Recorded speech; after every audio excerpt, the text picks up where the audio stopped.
In this lesson, we'll take a look at how to draw a bee with pen and ink. We'll begin on smooth Bristol paper by creating a light sketch with a graphite pencil.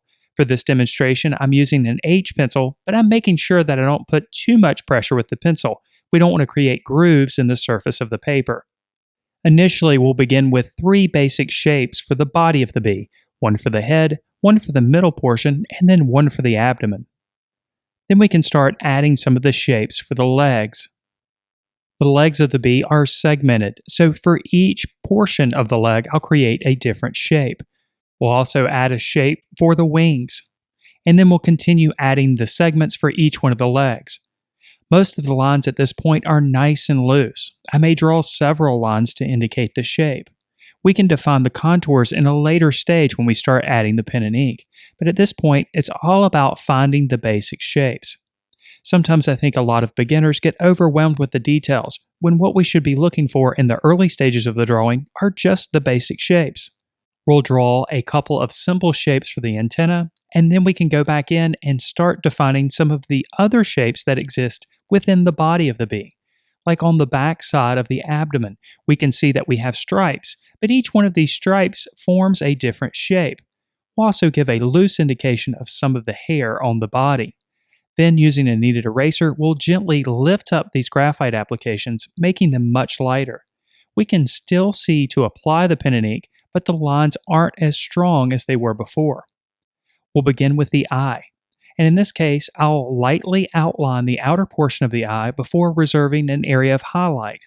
Then we can begin the process of darkening the value of the eye by using cross-hatching.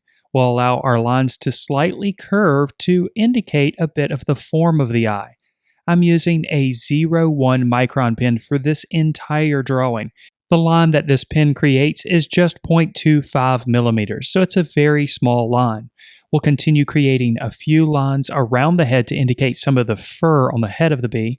We'll add a few details underneath the eye, and then we can start darkening up the lower portion of the head. Here again, we'll use cross-hatching to do so. In fact, all of the areas within this drawing will use cross-hatching to make the values darker.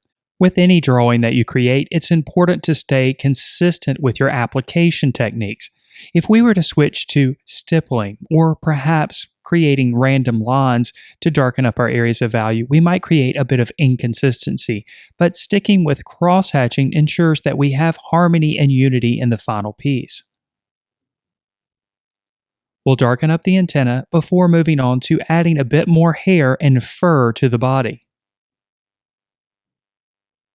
We can make longer strokes and change the direction of these strokes to further imply the texture and the form of the middle section of the bee. We'll define the outer contour of the upper portion of the midsection of the bee by pulling a few lines upward.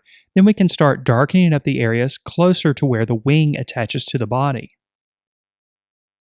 We'll darken areas by creating a heavily concentrated area of directional strokes indicating the hair.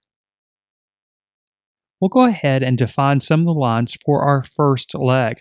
Here again, defining each section with a different line. Then we can start darkening up the value, again using cross-hatching. We'll allow some of these lines to curve slightly, again furthering the illusion of form. We'll continue darkening by crossing lines over the top. We'll create a bit of variety by allowing some white specks of the paper to show through.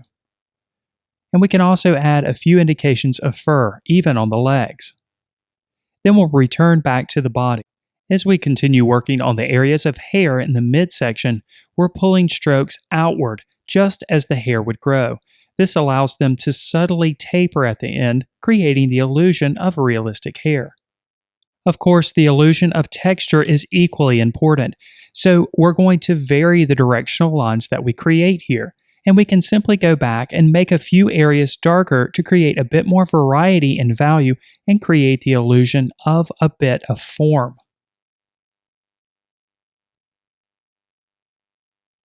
We'll define the second leg the same way that we did the first. First defining the contours and then filling in the area with cross-hatching to darken the value. Now we're ready to define the edges of the wings. Now the wings are semi-transparent, so we'll use a broken line to define the contour. Then we can go back in and start adding some of the details. Here we have quite a bit of line variety or line quality that happens here. We'll pay close attention to the sections where the lines are a bit darker and create lines that are broken for some of the other lines that exist within the wings. We want to make sure that these lines are not so strong so that the wings lose their look of transparency. Now we'll simply continue working our way down the left and bottom portion of the body. We'll add a few more indications of hair on the middle portion, and then we'll finish off our third leg. Here you can clearly see areas of highlight that have intentionally been left open. Now we're ready to add the distinctive pattern on the back of the abdomen of the bee. Upon closer inspection, we can see that there's more happening here than just a change from lighter value in the areas of yellow to the darker areas in the areas of black. We also have a change in texture. The areas of yellow have a hairier edge, while the areas that are black are much smoother. We'll be sure to reflect this in the contour that we create for this section. Once we have the contour defined, we can go back in and start filling in the textures. We'll start on the upper portion of the abdomen. Since the texture of the black areas is quite a bit smoother, we'll use hatching and cross-hatching to darken the value.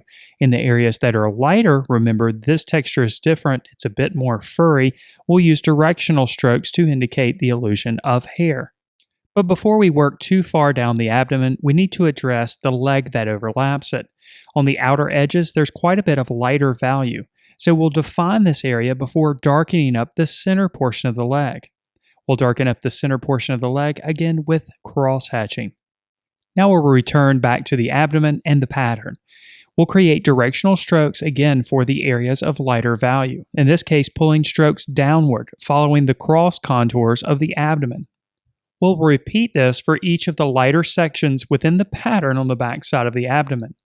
The value within each one of these lighter sections does become a bit darker the closer to the right we go around the body. For this reason, we'll allow these marks to be a bit more concentrated in this area. Once our lighter sections have been defined, we can start filling in the darker sections.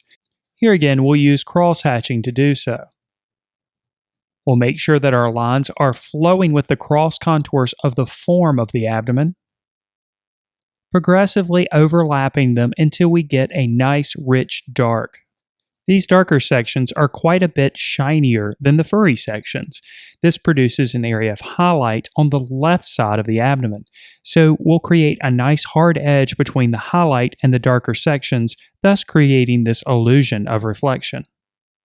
Then we'll simply continue cross-hatching until we have this area nice and dark in value. Now we're ready to address our final leg. Here again, we'll start by defining the contours with a few outlines. Then we'll simply darken up the value by using cross-hatching. We'll be sure to allow these directional strokes that we create to flow along the cross contours of the form of each section. We'll also allow a few specks of the white of the paper to show through for added variety.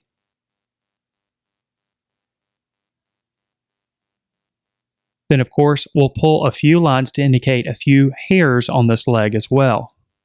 Then once our ink has dried completely, we can use a kneaded eraser to gently erase all the graphite marks that may remain. We'll add a few more strokes on the back side of the body to indicate a bit more transparency through the wings.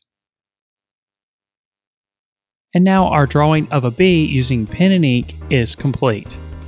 If you enjoyed this video, then subscribe to the channel.